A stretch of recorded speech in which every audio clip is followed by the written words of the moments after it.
সুজন, তুমি কোথা থেকে বলছো বলো? গুরুজি, আমি সৌদি আরবে থেকে বলছি। ঠিক। সুজন, প্রথমে বলি, 1 মাসের মতো, প্রায় 2-3 সপ্তাহের মতো ওয়েট করতে হচ্ছে। কারণ হচ্ছে টাকা পেমেন্ট হয়ে গেছে, অথচ অ্যাপয়েন্টমেন্ট দেওয়া যাচ্ছে না। কারণ আমি বিভিন্ন জায়গায় রিচুয়ালস এবং ধর্মীয় অনুষ্ঠানে এবং নক্ষত্র অ্যাক্টিভেশন মন্দির আমি ভিজিট করছি, যার জন্যই প্রত্যেকের ক্ষেত্রে এই প্রবলেমটা আসছে। ঠিক আছে সুজন। আলোর দিশারি হিসেবে যাতে গুরুজি বিভিন্ন সমস্যা আমি, যেমন আপনি ছিলেন না, আমার যে কত পেরেশানি, এখন এই মুহূর্তে আমি ইমিডিয়েটলি এই অবস্থা থেকে কিভাবে বেরিয়ে আসবো আমি কোনোই পাচ্ছিলাম না গুরুজি। ঠিক ঠিক হ্যাঁ, ঠিক। এখন আপনিও দেখতেছি ইউটিউবে ওই যে সিদ্ধাম বিভিন্ন জায়গায় হ্যাঁ, যাচ্ছেন, আমি হ্যাঁ। ইউটিউবে তো একটাও মিস করি না, সবই দেখি। একদম।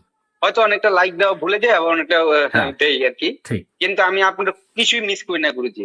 এবং ঠিক। আপনি আরো 2-4 জন আমার মাধ্যমে আপনার এখানে প্রেডিকশন নিবে বলছে।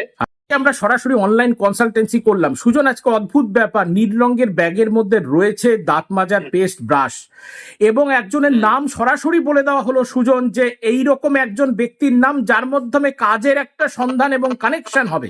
সরাসরি নাম পর্যন্ত বলে দেওয়া হয়েছে। এবং সুজন, তোমার যে শ্বশুর বাড়ির শাশুড়ির মায়ের পরিবারে যে দুঃসম্পর্কে একজন রিলেটিভের একটা গত হয়ে গেছে, সেটা পর্যন্ত তুলে ধরা হয়েছে। এবং তুমি নারকেলের নাড়ু এনেছিলে দেশের বাড়ি থেকে, সেটা ওখানে বিলানো হয়েছে, সেটা পর্যন্ত কোট করা হলো। সুজন, এগুলো সমস্ত মিলেছে কিনা এবং কেমন লাগলো?